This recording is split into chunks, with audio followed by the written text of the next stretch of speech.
वबरकातुहू। Radio Qatar आपसे मुखातिब है। सैफुर रहमान से आज का दूसरा नशरिया समाअत फरमाइए। इब्तिदा में पेश खिदमत है अहम खबरों का खुलासा। साहिब-ए-समू अमीर आइंदा पीर के रोज कतर इकनॉमिक फोरम के इफ्तिताही इजलास से खिताब फरमाएंगे। कतर ने जोर देकर कहा है कि वो सोमालिया में अमन, तरक्की और इस्तेहकाम की बहाली के लिए मुसलसल मदद कर रहा है। मुल्क में कोरोना वायरस की रोकथाम के लिए नाफिज की गई पाबंदियों को उठाने के दूसरे मरहले के निफाज पर इत्मीनान का इजहार किया जा रहा है। ईरान में सदर हसन रूहानी के जानशीन के इंतखाब के लिए आज वोट डाले गए हैं और अक़वाम मुत्तहिदा की जनरल असम्बली ने एंटोनियो गुटेरेश को दूसरी मुद्दत के लिए भी अक़वाम मुत्तहिदा का सेक्रेटरी जनरल मुंतखब कर लिया है।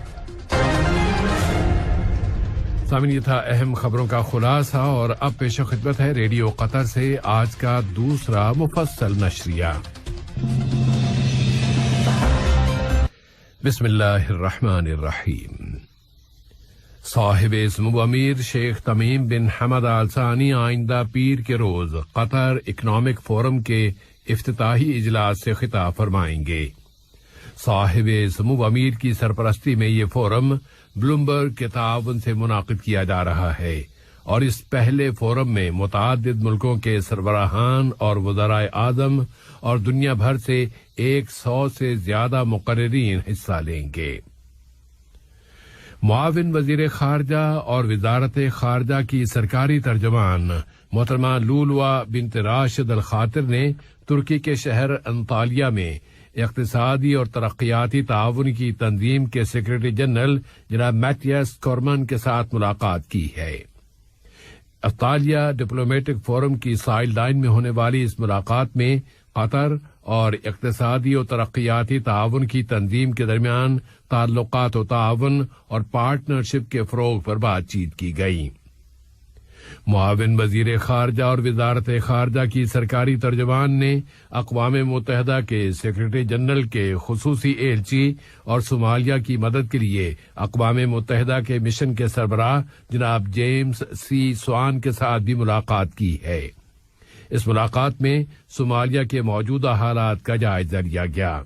उन्होंने जोर देकर कहा है कि कतर सोमालिया में अमन, तरक्की और इस्तेहकाम की बुनियादें रखने के अमल की मुसलसल मदद कर रहा है। काबीना के फैसले के मुताबिक कोरोना वबा की रोकथाम के लिए मुल्क में नाफिज की गई पाबंदियों को उठाने का दूसरा मरहला आज से शुरू कर दिया गया है। सोसाइटी की तरफ से सेहत की शर्तों, एहतियाती इक़दामात और तदाबीर की पाबंदी और फिर वैक्सीनेशन की रफ्तार तेज तर कर दिए जाने के नतीजे में पाबंदियां उठाने के इस दूसरे मरहले तक पहुंचने में मदद मिली है।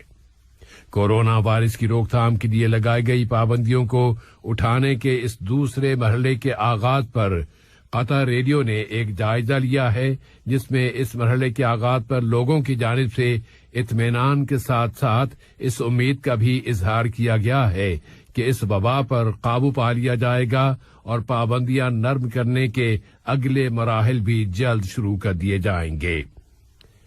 पाबंदियां नर्म करने के इस दूसरे मरहले की इब्तिदा के वक्त वज़ारत सेहत आमा की जानिब से जारी करदा रिपोर्ट में बताया गया है कि मुतासिरीन की यौमिया तादाद में वाज़ेह कमी आ गई है।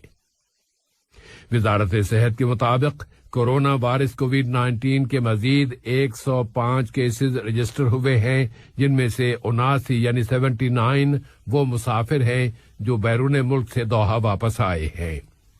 वज़ारत सेहत ने बताया है कि मजीद 143 मरीज अब सेहतयाब हो गए हैं, जिसके बाद मुल्क में इस बीमारी से शिफा पाने वालों की कुल तादाद अब 2,17,901 हो गई है। एक और मरीज वफात पा गया है और मुल्क में जारी एंटी कोविड-19 वैक्सीन की अब तक 2,868,162 यानी 28,68,1 162 ڈوزز یا خوراکیں دی جا چکی ہیں۔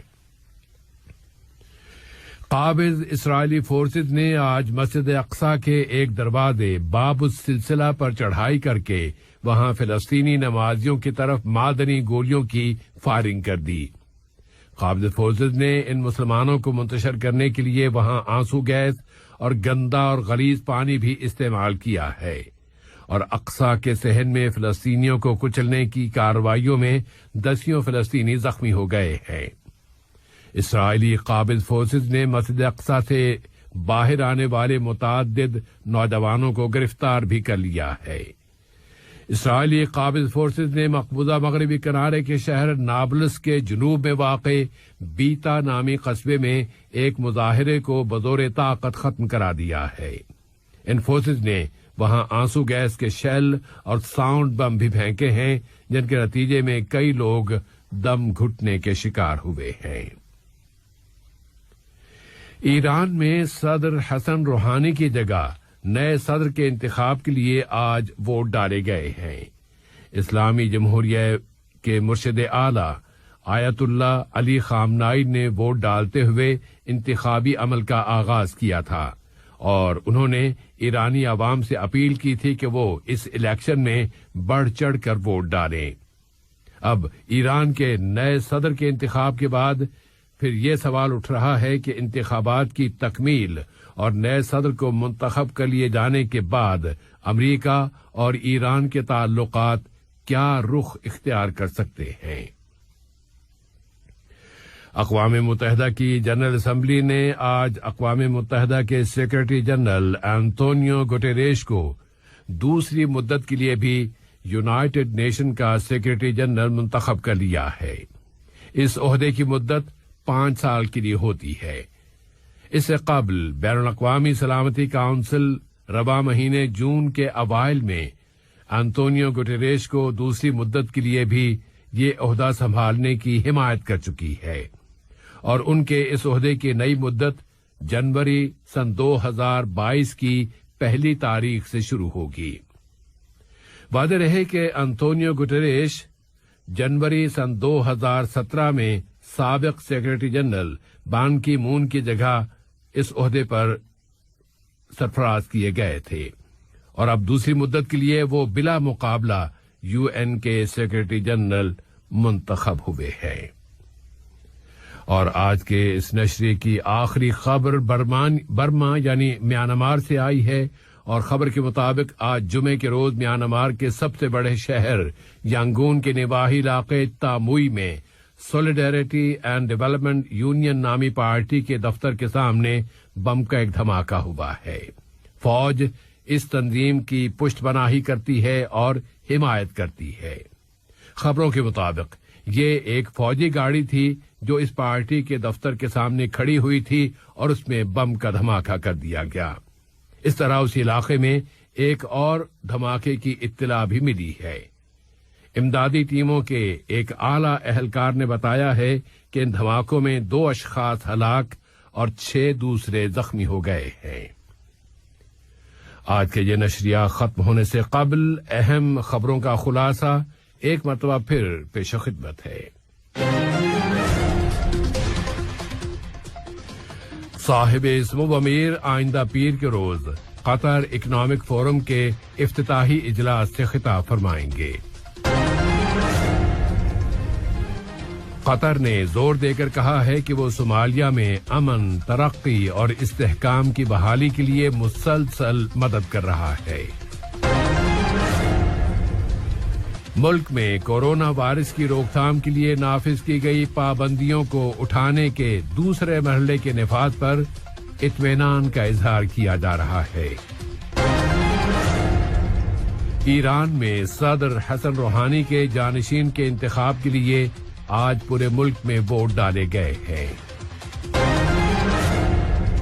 اور اقوام متحدہ کی جنرل اسمبلی نے بھی انطونیو گوٹیریش کو دوسری مدت کے لیے اقوام متحدہ کا سیکرٹری جنرل منتخب کر لیا ہے۔ ریڈیو قطر سے آج کا دوسرا نشریہ اپنے اختتام کو پہنچا۔